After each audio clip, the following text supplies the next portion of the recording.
اللہ الرحمن الرحیم۔ دیکھیں، دجال کو جب ہم لفظی طور پر دیکھتے ہیں نا تو وہ دجل سے ہے، اور اس کا مطلب دھوکہ دینے والا، اور دجل کا مطلب دھوکہ ہوتا ہے، دجال کا مطلب بہت بڑا دھوکے باز۔ صحیح ہے۔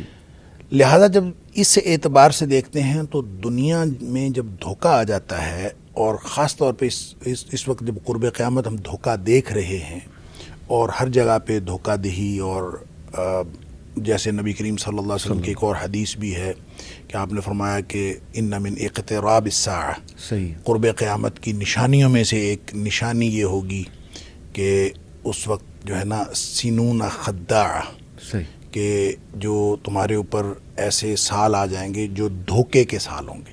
ٹھیک ہے۔ اب دھوکے کے سال آ گئے تو پھر اس کی آپ نے تشریح فرمائی، یصدق فیہا الکاذب ویکذب فیہا الصادق ویؤتمن فیہا الخائن ویخون فیہا الامین، کہ اس میں سچے کو جھوٹا سمجھا جائے گا، جھوٹے کو سچا سمجھا جائے گا، اور جو امانت دار ہے اس کو بددیانت سمجھا جائے گا، بددیانت کے اوپر بھروسہ کیا جائے گا۔ یعنی یہ جو سارا دھوکے کا ایک چال چلن ہے اور جو طرز عمل ہے، صحیح، وہ جب پریویل کرتا ہے معاشرے کے اندر تو لگتا یوں ہے کہ یہ دجال ہے۔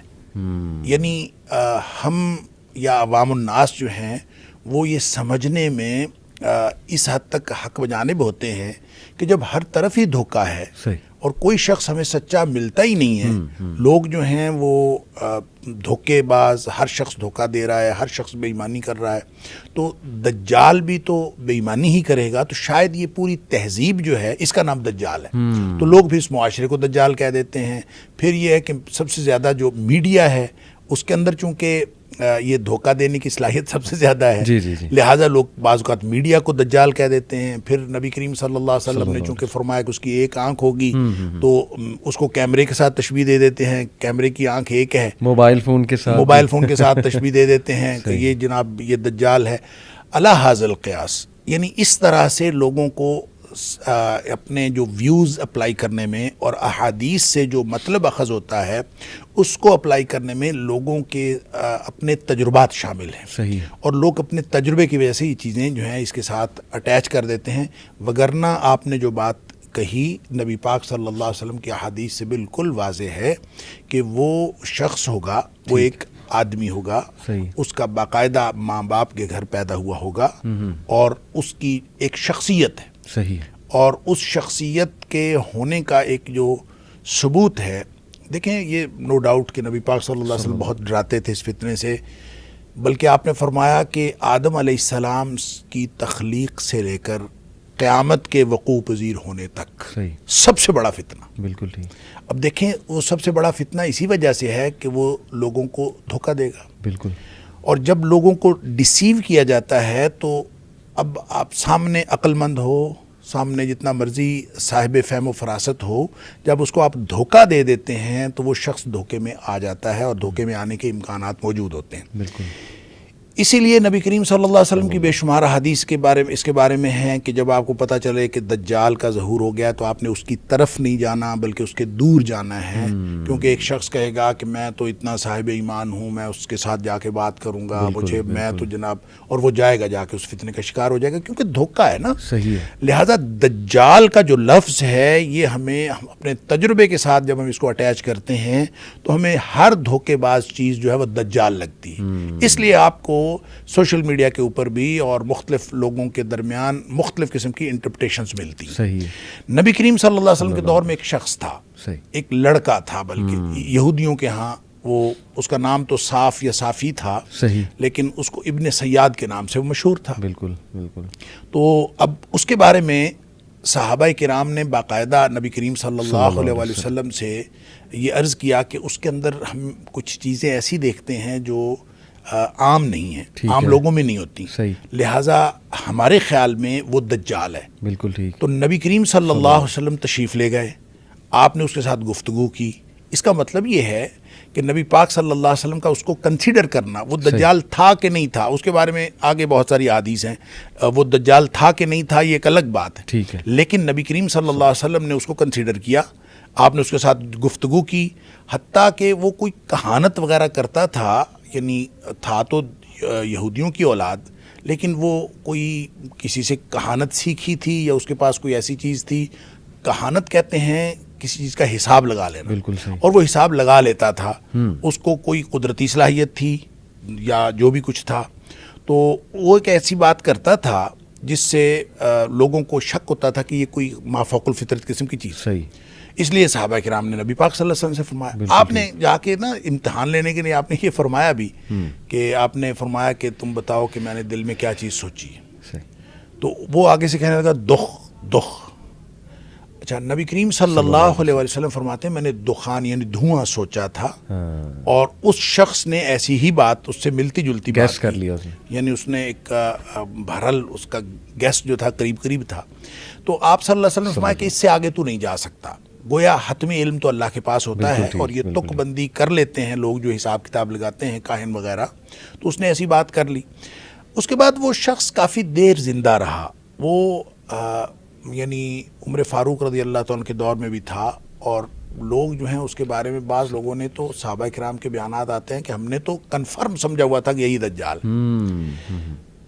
اس پر پھر ابو سعید خدری رضی اللہ تعالیٰ کی ایک حدیث جو ہے وہ ہمیں اس کے بارے میں ایک رہنمائی فراہم کرتی ہے. حضرت ابو سعید خدری رضی اللہ تعالیٰ فرماتے ہیں کہ ہم حج کے لیے گئے تو ساتھ وہ بھی تھا. اچھا. تو راستے میں کسی جگہ میں بیٹھے تو کہتے ہیں کہ مجھے اس سے, ابو سعید خدری رضی اللہ تعالیٰ فرماتے مجھے اس سے نفرت تھی. میرا دل کرتا تھا کہ یہ نا کہیں دور بیٹھے. تو اس نے کہیں سامان جو ہے دوسرے درخت کے نیچے, میں نے کہا دھوپ ہے اپنے درختوں کے نیچے بیٹھ جائے تو تاکہ دور ہو جائے. بالکل ٹھیک. تو وہ بیٹھ تو گیا دور. صحیح. تو پیاس ہمیں لگی ہوئی تھی, اس نے اپنی بکری کا دودھ دوہا. صحیح. اور لا کے مجھے پیالے میں پیش کیا. صحیح. ابو سعید خدری رضی اللہ تعالیٰ فرماتے ہیں میں اس کے ہاتھ سے دودھ پینا نہیں چاہتا تھا. لہٰذا میں نے اس کو کہا بھی اتنی شدید گرمی ہے اور یہ دودھ بھی گرم ہے, میں نہیں پیتا. صحیح. اور آپ نے یہ کہہ کے نا اس کا دودھ واپس کر دیا. ٹھیک. تو اس کو سمجھ بھی آ گئی کہ نا یہ اوائڈ کر رہے ہیں. تو اس نے پھر یہ بات کہی, اس نے کہا دو لوگ مجھے دجال سمجھتے ہیں, حالانکہ نبی کریم صلی اللہ علیہ وسلم کی حدیث ہے کہ وہ کافر ہوگا. بالکل. اور میں تو مسلمان ہوں, میں حج کرنے کے لیے جا رہا ہوں. صحیح. پھر نبی کریم صلی اللہ علیہ وسلم نے فرمایا کہ وہ لا ولد ہوگا. میری تو اولاد ہے, میں اپنی اولاد چھوڑ کے آیا ہوں, مدینے میں میرا لڑکا ہے, میرا بیٹا. صحیح. پھر نبی کریم صلی اللہ علیہ وسلم نے مدینہ اور مکہ میں وہ داخل نہیں ہو سکے گا. جی ہاں. تو میں تو مدینہ منورہ میں رہتا ہوں اور مکہ میں جا رہا ہوں. صحیح. یہ تین باتیں ابو سعید خدری رضی اللہ عنہ فرماتے ہیں جب اس نے یہ کہیں تو مجھے یہ یقین ہو چلا کہ یہ بندہ تو دجال نہیں ہے. اور میں نے اب تک کی جتنی اس کے بارے میں کنسیڈریشنز رکھی تھیں میں نے سوچ لیا کہ اب نہیں رکھنی. لیکن اس نے ساتھ ہی جو اگلی بات کی, مسلم شریف کی حدیث ہے, اس نے جو اگلی بات ساتھ ہی کر دی کہ اس نے کہا البتہ مجھے پتہ ہے کہ دجال کہاں پیدا ہوا ہے, دجال کے پیدا ہونے کے بارے میں مجھے معلوم ہے, اور یہ بھی معلوم ہے وہ کہاں ہے. صحیح. بس وہ کہتے ہیں یہ بات اس نے کی تو ابو سعید خدری رضی اللہ عنہ مجھے فرماتے ہیں مجھے پھر اس بارے میں شک ہو گیا. اس کے بارے میں یہ کہا جاتا ہے کہ وہ واقعہ حرہ کے بعد وہ کہیں گم ہو گیا تھا. اچھا. کہیں وہ یعنی اس کی موت کسی نے نہیں دیکھی, وہ شخص گم ہو گیا تھا. اس لیے جو لوگوں نے تطبیق دی ہے محدثین نے, تمیم داری والی حدیث آپ لوگوں کو معلوم ہے, وہ شاید عوام الناس کو بھی معلوم ہوگی, جنہوں نے جا کے دجال کو دیکھا تھا. صحیح. تو ان دونوں احادیث کو تطبیق دیں, اور اس طرح کی یہ جو ابن سیاد والی ساری, ابن سائد بھی اس کو بعض لوگ کہتے ہیں, اس کو آپ تطبیق دیں تو جو نتیجہ نکلتا ہے, جو علماء نے نتیجہ نکالا ہے وہ یہ کہ یہ شخص جو تھا نا یہ کوئی غالباً شیطان تھا. اچھا. شیطان کا کوئی پرتو تھا, اور اس کا کنیکشن تھا اس شخص کے ساتھ, دجال کے ساتھ. وہ جو اصل دجال ہے یہ دجال نہیں تھا, لیکن اس کا کنیکشن اس کے ساتھ تھا, اور یہ پھر دوڑا بھی وہاں سے ہے. اور بعض نے کہا کہ شیطان نے ایک انسانی روپ دھارا ہوا تھا. صحیح. اور اس لیے لوگوں کو اس کی پیدائش اور اس کی وفات کے بارے میں کچھ علم نہیں ہے. اور بعض لوگوں کا خیال ہے کہ نہیں, چونکہ نبی پاک صلی اللہ علیہ وسلم نے فرمایا کہ دجال ایک تو نہیں ہوگا, بڑے دجال کے آنے سے پہلے بہت سارے دجال آئیں گے, دھوکے باز بہت سارے آئیں گے, اور اس میں سے ایک دھوکے باز وہ بھی تھا. ٹھیک ہے. اس طرح کی انٹرپریٹیشن ہے. لیکن ایک بات ان ساری باتوں سے سمجھ آتی ہے کہ وہ ہوگا شخص, ایک فرد ہوگا, اور اس کی باقاعدہ تھنکنگ ہوگی, وہ انسانوں کی طرح بات کرے گا, اور انسانوں کی طرح ہی وہ گفتگو کرے گا, اور انسانوں میں سے ہوگا. بالکل ٹھیک. وگرنہ اگر وہ کوئی مشین ہوتی, یا اگر وہ کوئی معاشرہ ہوتا, یا مجرد فکر ہوتی, تو نبی کریم صلی اللہ علیہ وسلم اس ابن سیاد کو قطعاً کنسیڈر نہ کرتے. بالکل ٹھیک. جزاک اللہ، بڑی ڈیٹیل میں آپ نے بتایا.